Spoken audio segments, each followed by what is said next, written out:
Salam sejahtera, selamat datang ke channel Current Sphere. Jangan lupa like, share, dan subscribe. Wah, akhirnya PAS sudah berkomitmen untuk berjuang bersama-sama PH menerajui negara. Mereka akhirnya telah menyokong PH. Betulkah? PRK Sungai Bakap, seorang pemimpin kanan PAS malam tadi memberi penegasan bahwa partai itu sama sekali tidak merancang untuk menyertai kerajaan perpaduan yang dikuasai PHBN. Oh, tak betul rupanya. Timbalan presidennya, Tuan Ibrahim Tuan Man, berkata tidak ada sebab untuk mereka mendukung kerajaan pemimpinan Anwar Ibrahim seperti yang dilakukan UMNO. Hari ini sedang viral berita kononnya PAS sedang berunding untuk menyertai kerajaan perpaduan. Bodah. Saya nak buat kenyataan penegasan. PAS tidak akan menyertai kerajaan PHBN.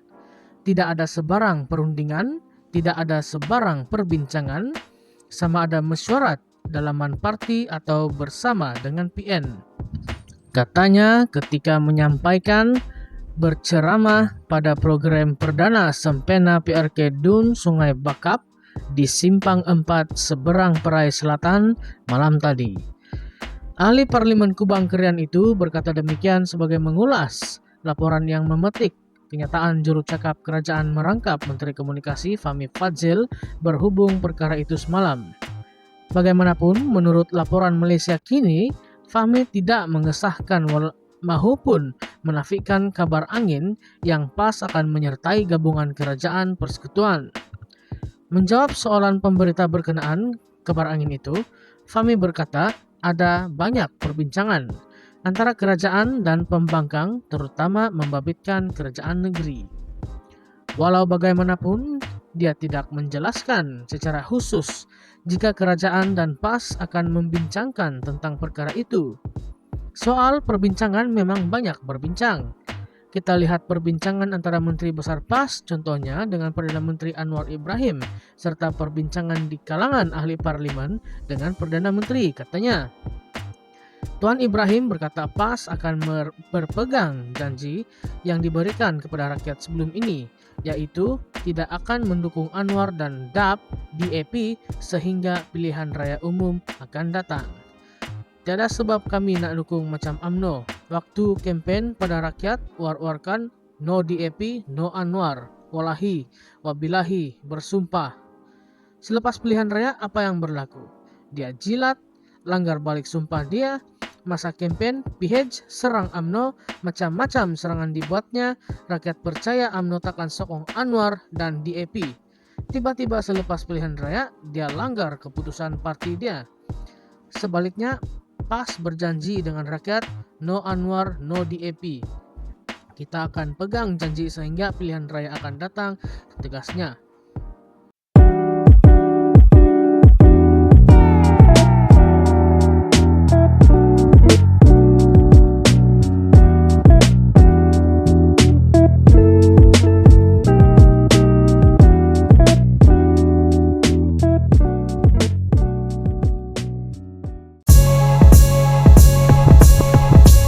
Salam sejahtera, selamat datang ke channel Current Sphere. Jangan lupa like, share, dan subscribe. Kau ingat kau polis, kami takut. Himpunan anti Anwar diteruskan. Penganjur tak gentar siasatan polis. Protes rakyat lawan Anwar yang dirancang pada 29 Jun di hadapan kediaman rasmi Perdana Menteri Anwar Ibrahim di Kompleks Sri Perdana akan diteruskan, kata penganjur. Juru cakap Pergerakan Demi Negara, Aidil Yunus, berkata mereka tetap tidak terpengaruh dengan ugutan daripada kerajaan melalui siasatan terhadapnya dan dua ahli jawatan kuasa penganjur, yaitu penyanyi veteran Dayangku Intan dan pengaruh Siti Zulaika Olivia. Selaku Perdana Menteri, Anwar cakap, kalau dah setahun minyak tak turun, kita turun ke jalan. Kalau Anwar dah cabar kita turun ke jalan, jadi dah tiba masa. Kita dah bagi 18 bulan dan lebih setahun. Sudah tiba masa kita turun ke jalanan dan perjuangkan hak kita, hak rakyat, kata Aidil yang dikenali sebagai YB Viral di media sosial berkata. Ini selepas Ketua PKR Putrajaya Fitri Aziz memfailkan laporan polis pada Kamis 20 Jun terhadap penganjur selepas pengumuman demonstrasi dibuat. Fitri dilaporkan berkata perhimpunan itu secara tidak langsung mengancam keselamatan negara, melabelkannya sebagai cobaan menghasut orang ramai untuk menggulingkan kerajaan dan mensabotase rancangan pemulihan ekonomi negara. Sementara itu, Aidil berkata perhimpunan itu mempunyai 8 tuntutan yang mesti ditunaikan oleh pentadbiran Anwar.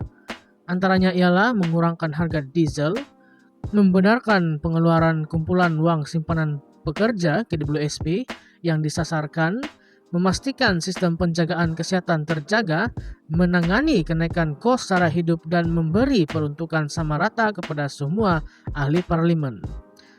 Sebab perhimpunan lebih besar daripada kami, ia bukan tentang kami.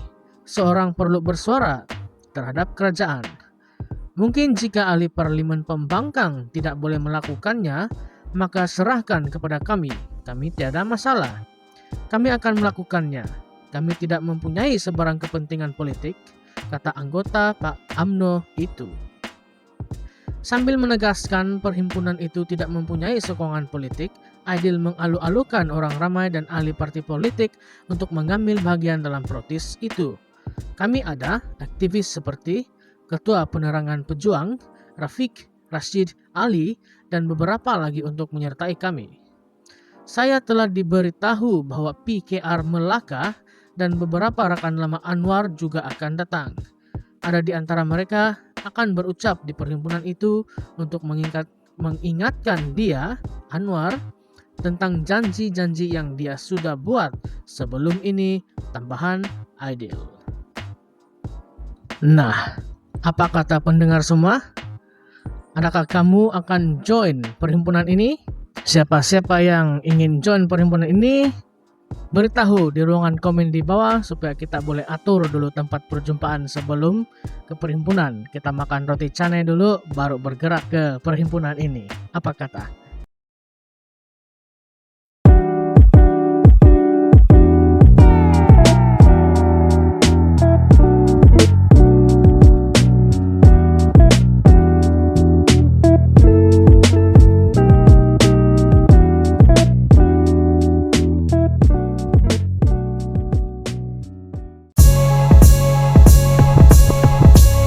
Salam sejahtera, selamat datang ke channel Current Sphere. Jangan lupa like, share, dan subscribe. Kata-kata PH kini menghantui mereka sendiri. Kuala Lumpur. Kadang-kadang bukan rakyat nak kutuk Pakatan Harapan, PH. Sebaliknya, bayang PH yang mengutuk mereka secara kau-kau sekarang, kata pemerhati politik yang menggunakan akun Facebook ulasan Attack China. Ya kerana, katanya, yang kata daya saing jatuh salah Perdana Menteri, itu PH. Yang kata semua tender kena buka pun, PH. Yang kata harga petrol naik zalim itu, PH. Yang kata kadar cukai naik zalim itu, PH juga. Yang kata pelabur asing jual negara itu, PH. Yang kata kos kehidupan naik kerajaan tak guna itu, PH, katanya.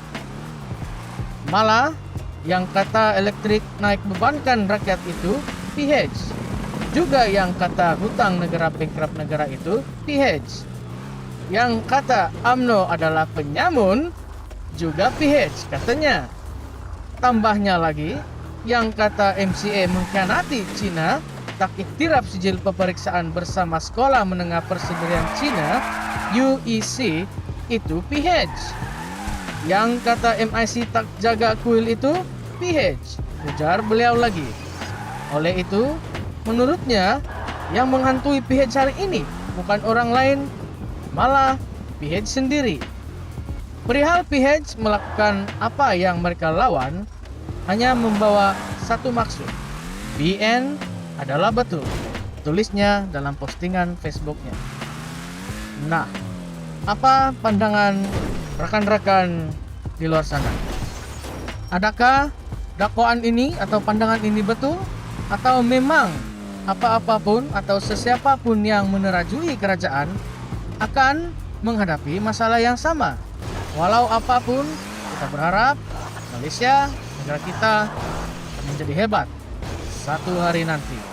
Bukan tak hebat sekarang, memang hebat. Cuma orang putih kata, trust the process. Sekian. Kejap. Ruangan komen terbuka. Sesiapapun boleh mengutarakan pandangan masing-masing. You are all welcome. Semua boleh singgah. Sekian.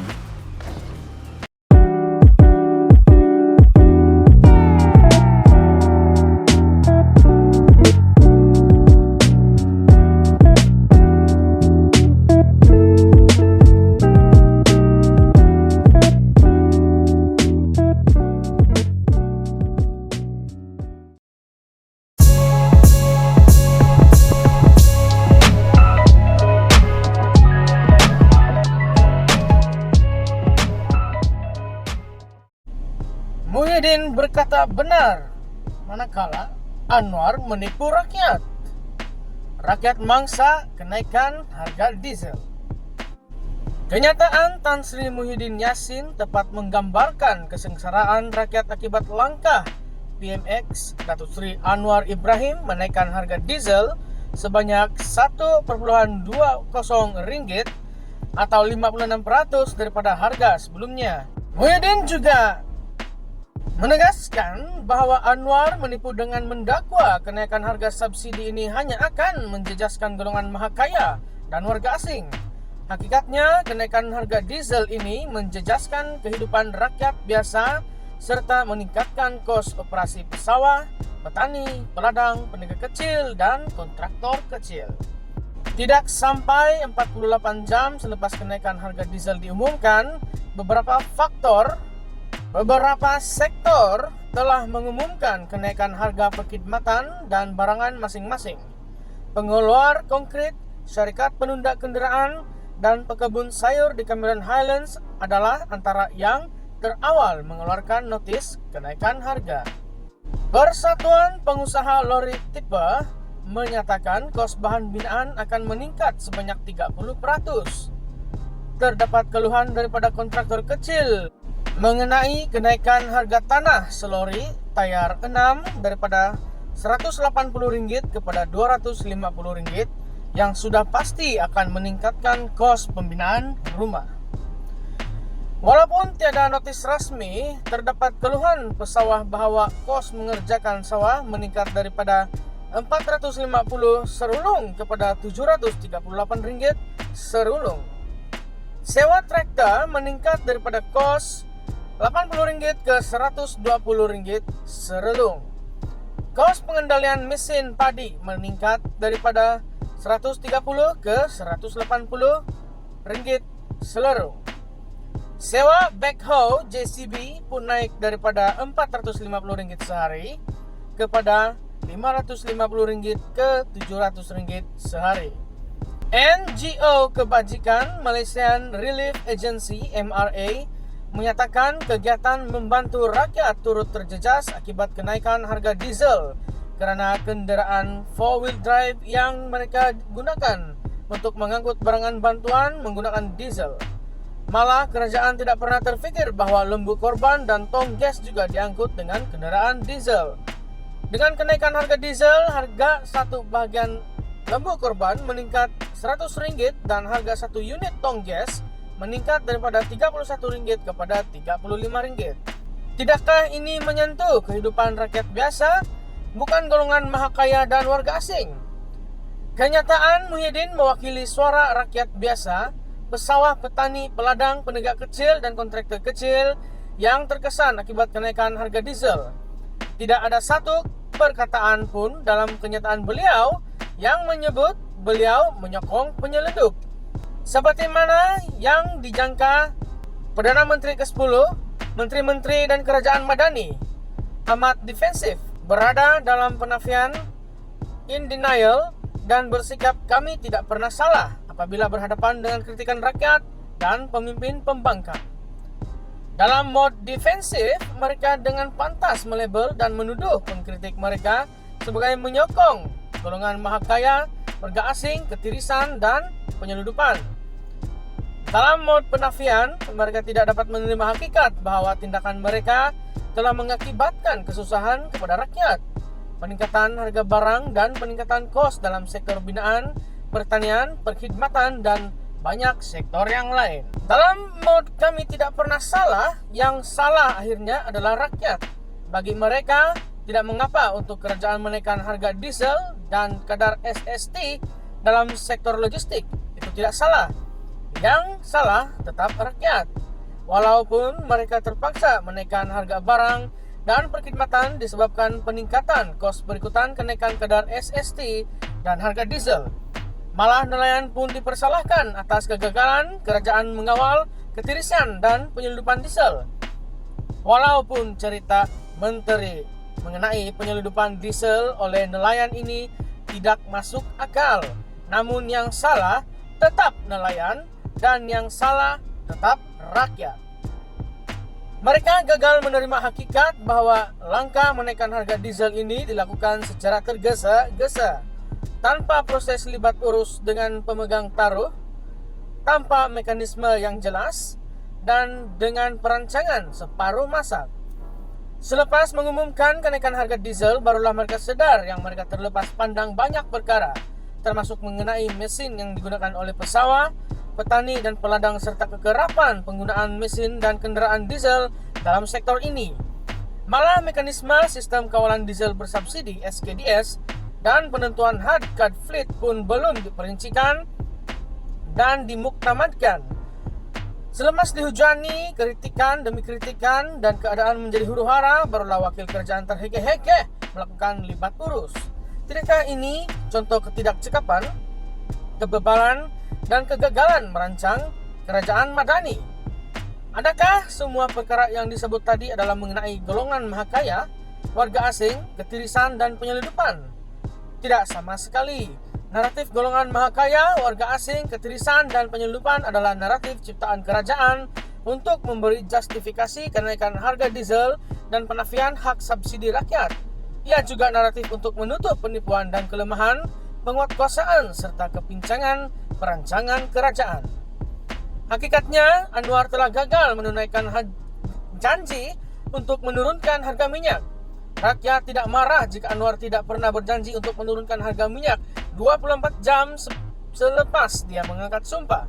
Rakyat marah karena Anwar pernah berjanji tetapi tidak mengotakkan janji. Hakikatnya, Anwar juga menipu apabila mendakwa kenaikan harga diesel ini hanya memberi kesan kepada golongan mahakaya dan warga asing. Sedangkan ramai rakyat biasa terjejas dengan kenaikan harga barangan dan perkhidmatan berikutan perancangan separuh masak Anwar. Adakah Muhyiddin menyokong penyelundupan apabila mengkritik Anwar? Tidak. Muhyiddin hanya menegaskan bahwa pertamanya Anwar adalah penipu, keduanya Muhyiddin mahu menyadarkan Anwar bahwa bukan golongan mahakaya dan warga asing yang terjejas, tetapi rakyat biasa yang menjadi mangsa kepada dasar perancangan separuh masak dan tindakan Anwar menaikkan harga diesel. Penulisan ini telah ditulis oleh Tun Faisal Ismail bin Aziz, Ketua Penerangan Bersatu Wilayah Persekutuan. Jadi pendengar di sana apabila telah mendengar penulisan beliau tadi, apakah pendapat Anda? Adakah Muhyiddin betul dan Anwar itu salah? Atau sebaliknya? Mungkinkah ada sebab lain kenapa tindakan Perdana Menteri ke-10 kita, Anwar melaksanakan dasar-dasar seperti ini? Adakah ia satu langkah yang terburu-buru? Atau ia adalah satu langkah yang betul? Sila utarakan pandangan Anda di ruangan komen di bawah. Terima kasih. Jangan lupa klik subscribe, like, dan share.